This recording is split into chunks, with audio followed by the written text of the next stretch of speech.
I'm Tory Woollcott. I'm the comic artist in residence for the Toronto Public Library System, and this is my dear friend Andrew Woodrow-Butcher, and we're going to talk about comics. Would you tell me a bit about yourself? I work for a Toronto comic book shop called The Beguiling Books and Art. We've been around since the 80s, and I also work on the Toronto Comic Arts Festival, doing some of their programming, particularly for kids, as well as for professional development for teachers and librarians around having comics in schools and libraries. But something I really wanted to talk to you about was not everyone wants to make comics. Yeah. They love comics, they want to be involved in them, but they don't particularly want to draw them or write them. Sure. But I want people, especially young people, to know that there's a million careers outside of comics in doing that. And I wanted to ask you how you came to being a comics bookseller and what brought you to where you are now. There has been this giant boom in comics publishing for young people in the last, say, 15 years. What coincided with that boom was that established really good comic book shops like The Beguiling were starting to work with schools and libraries who were starting to realize that comics were really a thing, and a really an important thing that they needed to integrate into curricula and needed to have on their shelves for not just young people but also grown-ups. Yeah.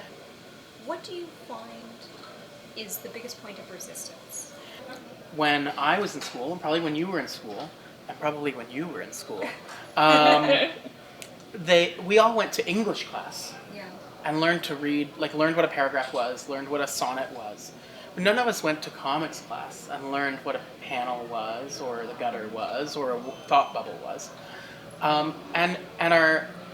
Because we never learned those fundamentals, when you then are a grown-up who's in charge of teaching kids or in charge of curating a collection, you don't have those fundamentals. Why would you? And so there's a lot of going back and filling in those gaps.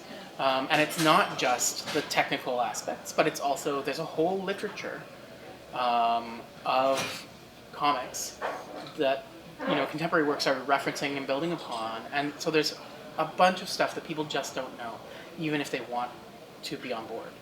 If you have a young person Mm-hmm. who wants to start engaging in the comics community as Yeah. a whole, not necessarily a creator yet, but somebody who likes cosplay, or somebody who wants to get to know creators and get to know the scene, what do you think is a good way for a person to just begin putting their toe into the waters of the Right. Toronto comics community and scene?